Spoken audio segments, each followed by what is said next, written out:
Olá, meu querido irmão, minha querida irmã, que as bênçãos, a paz e a misericórdia do Senhor sejam abundantes na sua vida, que Ele te dê discernimento nesses dias para lidar com as situações da vida, que Ele dê direção e que você faça as coisas confiantes de que o Senhor vai à frente, abrindo caminhos, desviando o mal e te dando direção para ir no lugar certo, nas pessoas certas e principalmente no caminho certo, que é Jesus. Vamos orar. Senhor nosso Deus, nosso Pai, muito obrigado pelo privilégio que o Senhor nos concede de podermos, ó Deus, compartilhar a Tua palavra nesse momento, para que ela entre e produza em nós vida, fruto, vida abundante, ó Deus, em nome de Jesus, que seja assim nessa ministração, na vida de todos nós, que esse compartilhamento, Senhor, da Tua palavra, seja, ó Deus, uma iluminação do Teu Espírito Santo, na nossa alma, no nosso espírito, na nossa mente, ó Deus, para que a gente veja as coisas segundo a Tua visão, segundo os Teus olhos, ó Pai. Nós oramos pedindo que o Senhor afaste de nós todo o mal, para que, ó Deus, tudo que aconteça nas nossas vidas nos próximos dias coopere para o nosso bem. Nós oramos assim no nome de Jesus. Amém e amém. O texto para a nossa meditação de hoje se encontra no Evangelho de Marcos, no capítulo 11, Marcos capítulo 11, verso 20. Diz assim: De manhã, Jesus e os discípulos, ao passarem, viram a figueira seca, desde as raízes. Pedro, lembrando-se, disse a Jesus: Mestre, vê, a figueira que amaldiçoaste secou. Jesus respondeu: Tenham fé em Deus. Eu lhes asseguro que se alguém disser a este monte, levante-se e atire-se ao mar, e não duvidar no seu coração, mas crer que acontecerá o que diz, assim lhe será feito.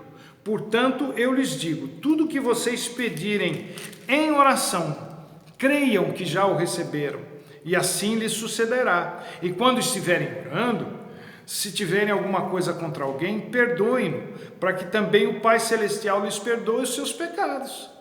Mas se vocês não perdoarem, também o seu Pai que está nos céus não perdoará os seus pecados. Bom, o texto aqui fala de várias coisas, diversas coisas, mas Jesus cita aqui essa coisa de atirar o monte, mandar o monte sair daqui e atirar-se no mar. E montanha, monte, na Bíblia tem vários sentidos. Tem o sentido físico, não é?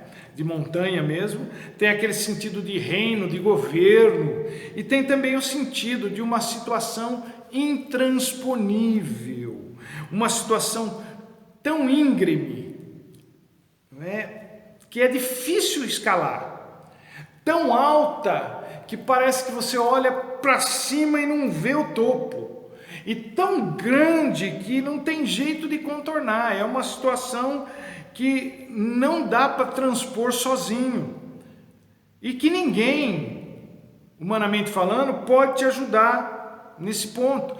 Ninguém humano, mas Deus pode. Deus pode. É aquela situação em que a gente usa aquela expressão popular, só Deus na causa.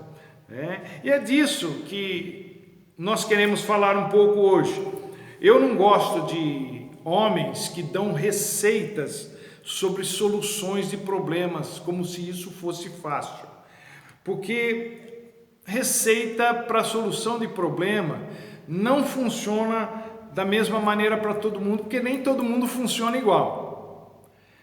Mas quando é Jesus, como aqui no texto é Jesus que está falando, aí a coisa muda de figura. É Jesus quem está falando, né? E o texto sobre o qual eu vou falar, ele começa bem antes dessa parte que a gente leu. Mas aqui, no versículo 20, onde a gente leu, Pedro observa uma coisa. Ele olha para Jesus e diz assim: olha, a figueira está totalmente seca. Mas por que a figueira tinha ficado assim? Porque no dia anterior, no texto que nós não lemos, que antecede aqui, no dia anterior, Jesus tinha sentido fome. Ele tinha visto essa figueira viçosa, bonita, cheia de folhas, foi até ela e descobriu que nela não tinha figo, só tinha folhas. E Jesus acabou amaldiçoando a figueira, muito embora nem fosse época de figos.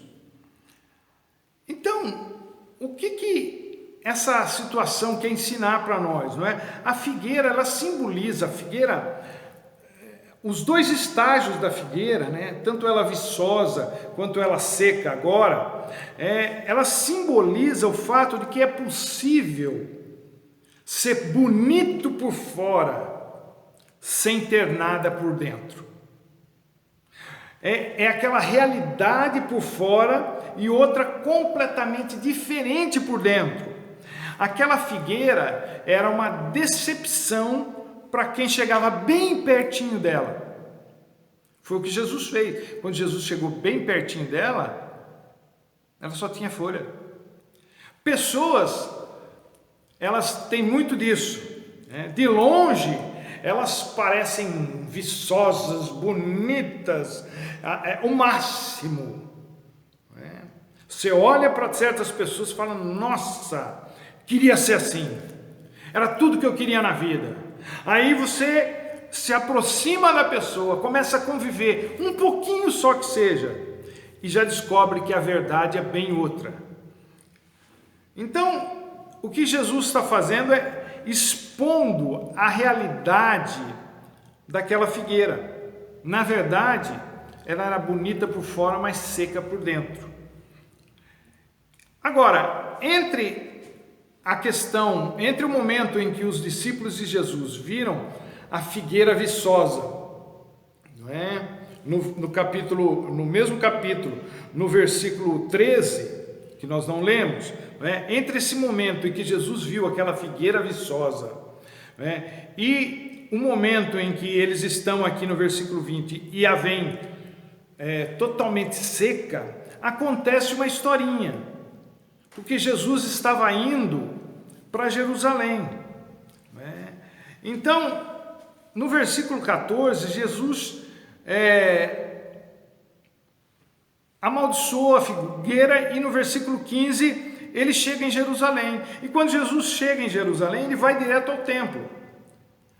E o que se supõe ser o templo? O templo deveria ser, pelo menos, um lugar cuja atmosfera, cujo ambiente é propício. Ele coloca as pessoas em contato com Deus. É o lugar onde as pessoas deveriam estar adorando a Deus, o lugar onde as pessoas deveriam estar orando a Deus, o lugar onde as pessoas deveriam estar se colocando diante de Deus. Mas Jesus chega no templo e o que ele encontra lá? À volta do templo, Jesus encontrou um monte de gente fazendo uma porção de coisas que não tinha nada a ver com o propósito do templo.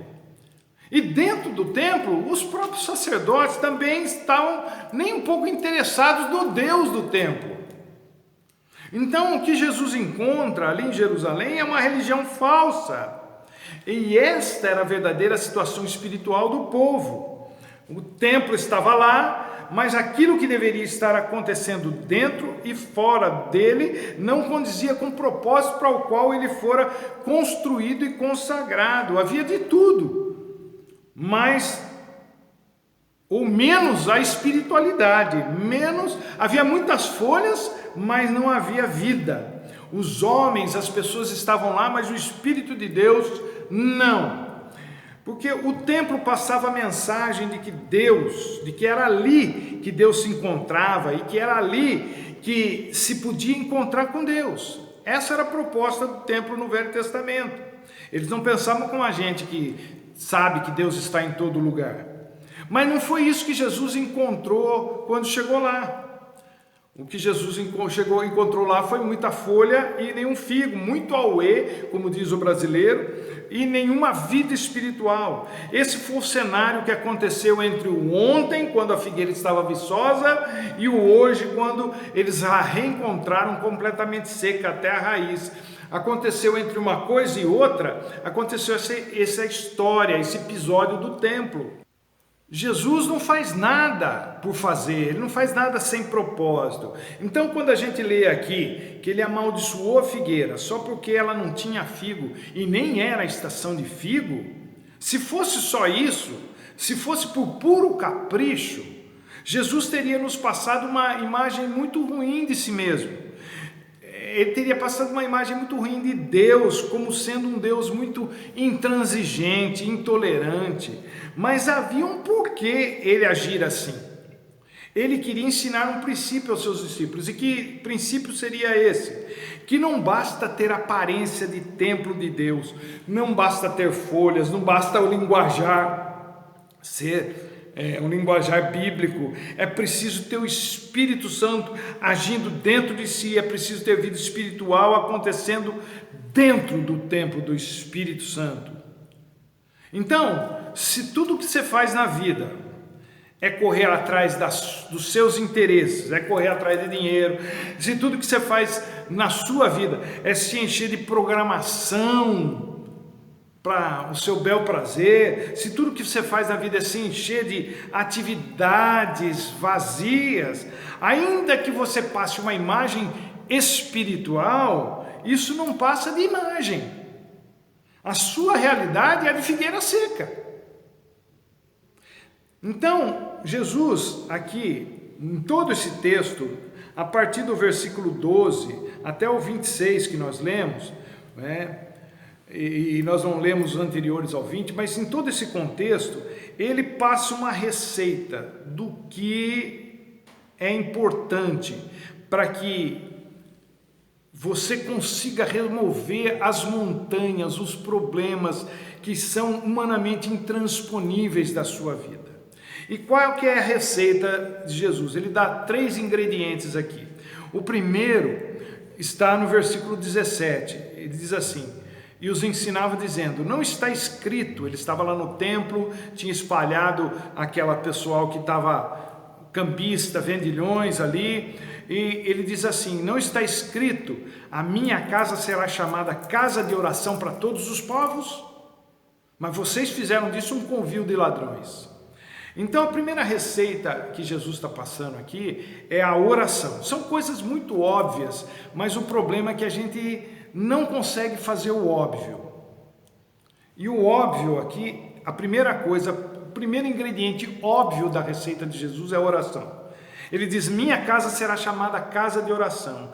Essa é a única realidade que Deus endossa, quer seja no sentido do templo feito de paredes de concreto ou de qualquer outro material, quer seja no sentido de corpo, como sendo o templo do Espírito. Ambos precisam ser casa de oração.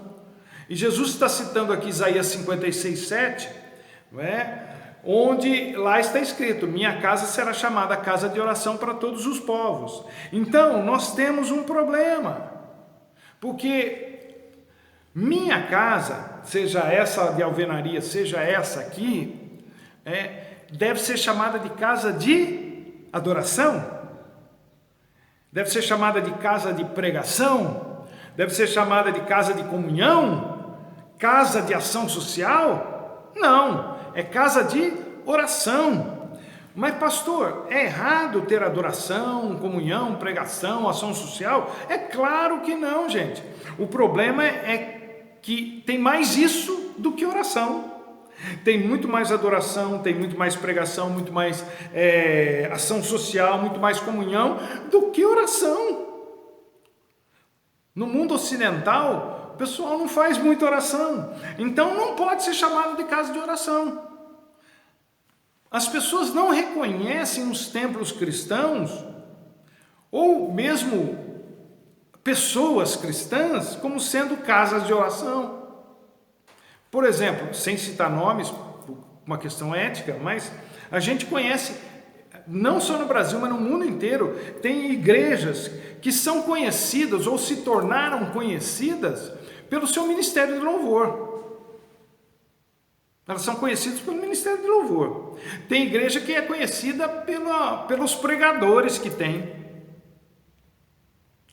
Tem igreja que é conhecida pela ação social que faz. Agora, no nosso ambiente comum, a gente não sabe, não conhece e nem reconhece igrejas como sendo igrejas casas de oração, a não ser o nome, né? Tem igreja que chama casa de oração, mas na prática é outra história. E Jesus fala assim: minha casa será chamada casa de oração para todos os povos. E nós sabemos, não é? Nós que temos um pouquinho de conhecimento, nós sabemos como a oração foi crucial em todos os avivamentos, e recentemente o que mudou a igreja da Coreia do Sul foi que ela se tornou uma igreja poderosa de oração. Na época, muitos pastores foram lá para ver o que é que estava acontecendo, o que eles estavam fazendo. Não estavam fazendo grande coisa, a não ser a maior coisa, que era oração. Então, foi a oração que mudou a história do Evangelho na Coreia do Sul. E nós precisamos rever isso nas nossas vidas, nas nossas igrejas. Todos nós conhecemos aquele slogan antigo: muita oração, muito poder, pouca oração, pouco poder, nenhuma oração, nenhum poder. Não existe declaração mais verdadeira do que essa no que diz respeito à oração. A oração associada ao poder, é lógico. É por isso que nós vemos, eu conheci gente, convivi com gente muito simples, com muito pouco conhecimento teológico, mas gente que dobrava os seus joelhos e orava muito tempo, muitas e muitas horas por dia, gente sem instrução, sem teologia profunda, mas com um poder, uma autoridade que sempre me causou, entre aspas, assim, uma certa inveja. Porque a gente pensa assim: mas como é que pode? Eu estudo tanto e não consigo produzir o mesmo efeito que essa pessoa consegue. Oração, oração, oração. Então, a gente dá pouco valor àquilo que revolucionaria o mundo, o nosso país, por exemplo.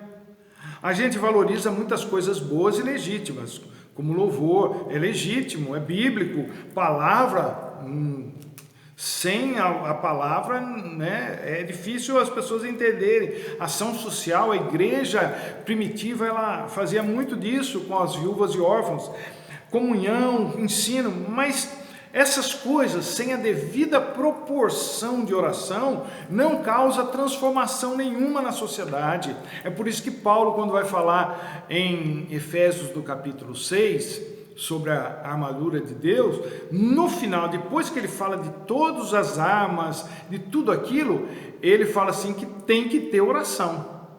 Porque mesmo aquilo tudo sem oração, não vai causar efeito. Precisa ser coberto por oração.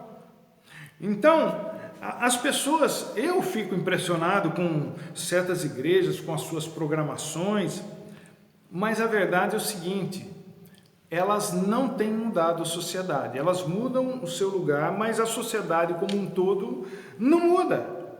Jesus, ao contrário da gente, ele não se impressiona com a folhagem, ele não se impressiona com a aparência, ele se impressiona com conteúdo, com frutos, com figo, com o poder que há na oração que move montanhas.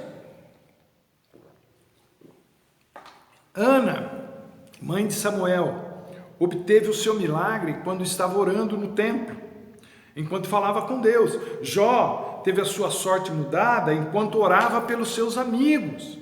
O ladrão que foi crucificado ao lado de Jesus na cruz foi salvo por ter falado com Jesus. E falar com Jesus, falar com Deus é uma oração. É se abrir para Deus, é interceder por alguém junto a Deus, é oração. Os grandes avivamentos da história cristã foram resultantes de movimentos de oração. Oração muda o curso da história. Esse é o primeiro ingrediente. Óbvio, mas a gente não faz. O segundo já se encontra no texto que a gente leu, que é a fé. um assunto muito recorrente nas nossas pregações.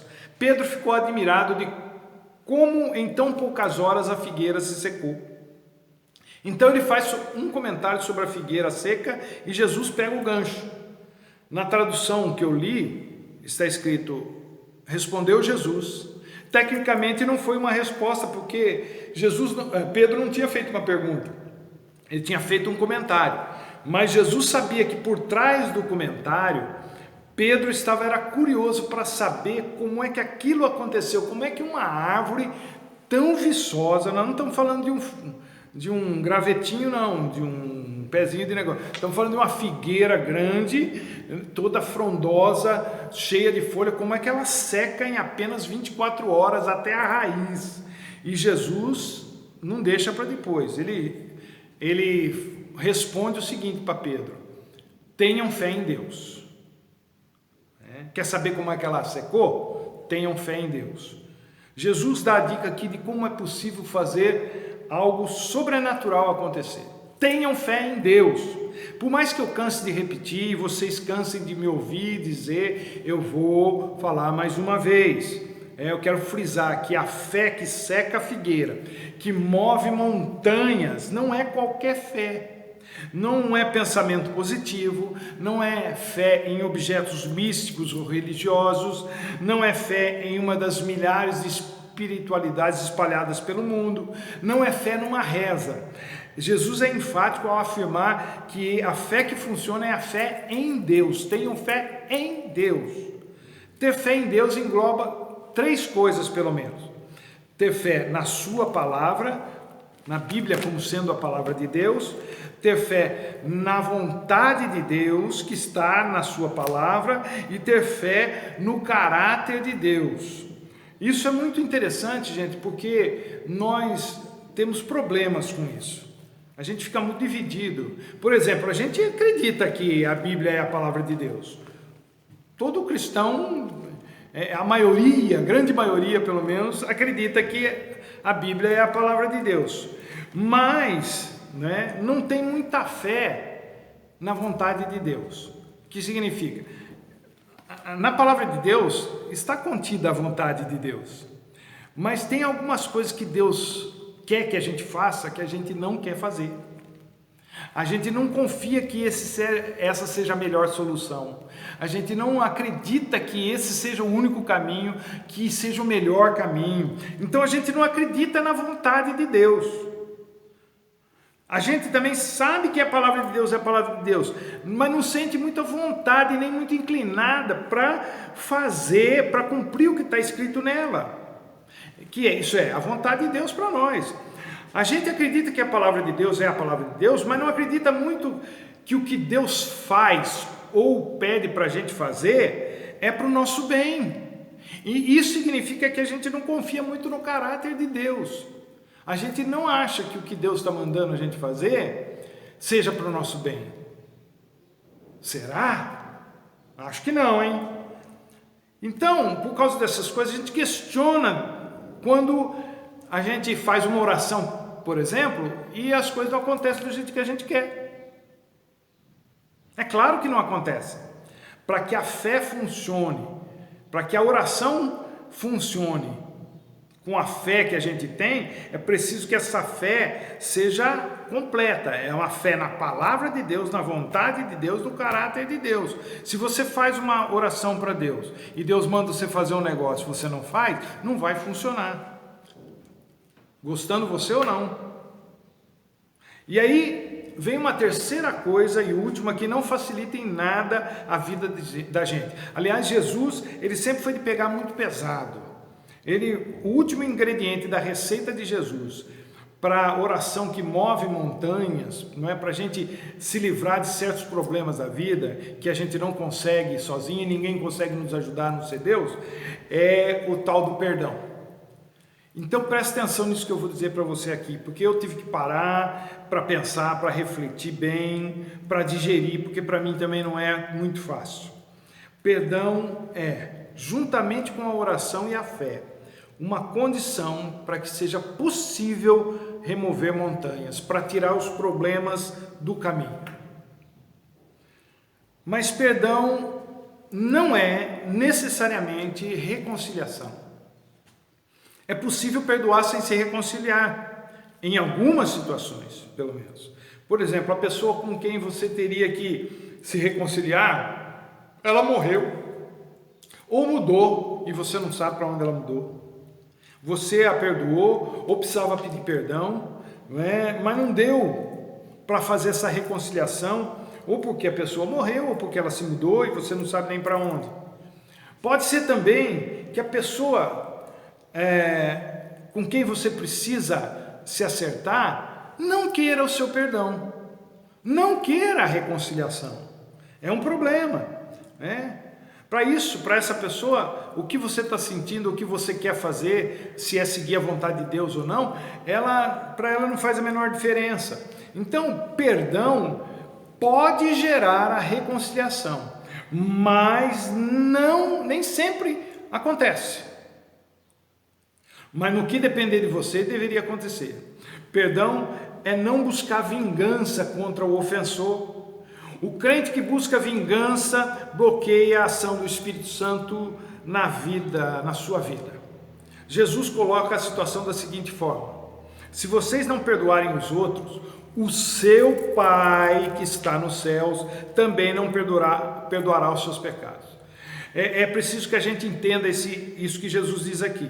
Ele não está falando que se você não perdoar os outros, você vai para o inferno. O assunto aqui não é céu e inferno. O assunto aqui é receber de Deus aquilo que pediu, através da oração. Então, quem faz a oração pedindo alguma coisa para Deus, mas com o coração que está sendo consumido pelo desejo de vingança, não vai receber o que pediu. Simples assim. Você não perdoa, Deus também não vai dar o que você quer. Não adianta insistir, é pura perda de tempo. A ideia bíblica sobre perdão repousa na mesma premissa que o José do Egito, lá teve para com seus irmãos, lá no capítulo 50 do Gênesis, versículo 20. Quando ele, depois de se revelar para os seus irmãos, ele vai falar assim: vocês, na verdade, intentaram o mal contra mim, mas Deus o transformou em bem. Em outras palavras, Deus é tão grande que Ele usou o mal que vocês me fizeram, e esse mal que vocês me fizeram, Deus transformou no maior milagre da minha vida. Olha onde que eu estou. Portanto, quem quer dar o troco não confia em Deus, mas quem não perdoa é porque não confia que Deus é capaz de transformar um grande mal num grande bem. A receita de Jesus é oração para Deus, com fé em Deus e perdão para com as pessoas. Pensa num trio que não tem para ninguém. É um poder sem igual. Quando eles estão juntos, separados fazem pouco, mas juntos, isso significa vida mudada, milagre acontecendo, doença curada, casamento restaurado, pecado vencido, sociedade transformada. Contra a oração, fé e perdão, nenhum problema resiste, nenhum mal permanece. Isso é avivamento, gente. E quero citar um texto. Quem tem ouvidos, um versículo do Apocalipse que é muito recorrente no Apocalipse: quem tem ouvidos, ouça. Isso vai funcionar na sua vida. Ore muito, com fé em Deus, e perdoe as pessoas. E esse problema intransponível na sua vida vai ser um problema que Deus vai solucionar sem você precisar fazer muito esforço. Que Deus te abençoe e até a próxima, se Ele assim nos permitir.